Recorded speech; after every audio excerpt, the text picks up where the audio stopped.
अगर आपको याद हो विधानसभा में ये विदेश जाने के खिलाफ है। सर स्कूलों के मर्जर पर क्या करें? ये विदेश जाने के खिलाफ है, लेकिन 8 लाख से ज़्यादा का आंकड़ा ये बताता है कि भारत से बाहर बच्चे पढ़ने जाते हैं 8 लाख साल में, 8 लाख। और 8 लाख में कई लाख तो नौकरी ले लेते हैं वहीं पर। तो ये क्या दे रहे हैं नौकरी? वो तो अपने आप नौकरी ले रहे हैं। जैसे यहाँ भेजा था इजराइल, यहाँ तो नहीं भेजा ना, यहाँ रशिया आजमगढ़ के भेजे थे, तो बेचारा एक मर गया। बताओ, आप अपनी फौज को मजबूत नहीं कर रहे। हाँ, ये तो अध्यक्ष जी कहे थे गांव में। आप बताओ, अपनी फौज को मजबूत नहीं कर रहे हैं आप अपने बहादुर जवानों को कहाँ भेज रहे हैं? नौजवानों को जो यहाँ दूध दही खा करके मजबूत हुए हैं, जो ताकतवर हुए हैं यहाँ पर खेतों में और सड़कों पे मेहनत करके, उन्हें दूसरे देश में भेज रहे हैं उनकी सीमा की रक्षा करने के लिए, और अपनी सीमा की रक्षा नहीं कर पा रहे। अब वो बात हम कह दें तो बुरा लगेगा। सर आपने एक बार कहा था और ये हमारे जो साथी 5000 का पूछ रहा है, ये बेटियों के पढ़ाई के खिलाफ हैं, बच्चियों की पढ़ाई के खिलाफ हैं, इसीलिए स्कूल बंद कर रहे हैं। इन्होंने इलेक्शन कमीशन से मिलकर के वो तमाम बूथ निकलवाए किन किन गाँव में हैं, जिन जिन बूथों पर ये हारे उन्हीं गाँव के स्कूल बंद कर दिए। सर पिछली बार आप आए थे तो आपने ये सवाल उठाया था, देखो आपस में आज कैबिनेट से कहा है कनेक्ट कर रहे हैं, क्या चीज़? हिमाचल एक्सप्रेस पे और आगरा को आपस में कनेक्ट करने का आज। अरे भाई, ये कोई नया फैसला नहीं है, ये यूपीडा से पहले से तय था। ये कौन सी नई चीज़ कर रहे हैं? अजय, मुख्यमंत्री जानते नहीं है एक्सप्रेस से कैसे बनाया जाता है? कितनी बार बताएं, आप तो लखनऊ वाले हो। अच्छा सर एक बार आप बताओ। आजा, हाँ मत बोलना, लेकिन मैं चेहरे पे ही पढ़ लूँगा आपके। आगरा लखनऊ एक्सप्रेस वे अच्छा है कि पूर्वांचल का? आजा बताइए, आप बताइए, विकसित भारत शौचालय इतने से वो छटके बता रहे हैं आप। भाई मुख्यमंत्री जी का विजन क्या है? आप देखिए ना, सरकार का विजन क्या है। जब आगरा लखनऊ एक्सप्रेस वे बना तो हमें पता था कि आपको लोगों को ज़रूरत पड़ेगी शौचालय, खाने पीने की जगह की। इतने बड़े स्थान बनाए जहाँ लगे कि हाँ बड़े सम्मान के साथ लोग उतरे हैं, परिवार के लोग जा रहे हैं और अपने खा पी रहे हैं। यहाँ देखिए क्या बनाए हैं, मुख्यमंत्री ने अपनी सोच के हिसाब से बनाए हैं। उनकी सोच छोटी है, दिल छोटा है, तो उन्हें शौचालय भी सब छोटे बना दिए।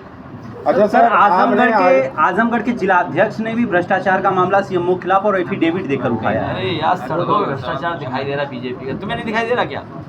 पकड़े जा रहे हैं जगह जगह पर।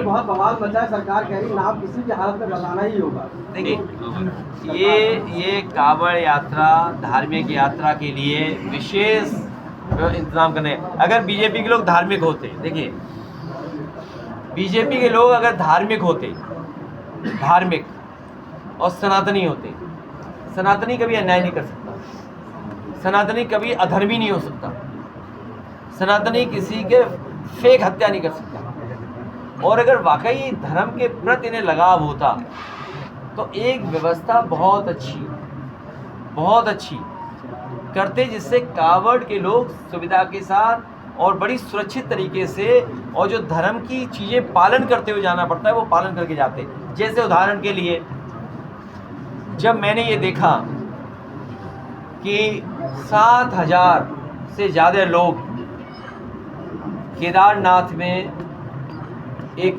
घटना की वजह से जान चली गई थी, आप आंकड़े निकलवा लेना, 7000 से ज़्यादा लोगों की जान गई थी।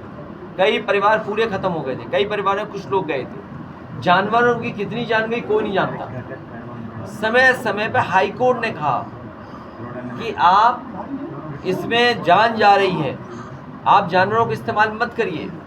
और सोचिए, इन्होंने हेलीकॉप्टरों के लिए टैक्स वसूलना शुरू कर दिया, तो उसका परिणाम ये हुआ कि हेलीकॉप्टर रुकता ही नहीं था। आप सोचिए कि आप कल्पना कीजिए, आप लोग सब समझदार लोग हैं, आप किसी भी पायलट या उससे पूछेगा कि बैठाने उतरने में कितना टाइम लगता होगा हेलीकॉप्टर में, जिसमें एक नॉर्मल चेकअप होना चाहिए। एक चेकअप की ज़रूरत पड़ती है हर लैंडिंग टेक ऑफ के बाद।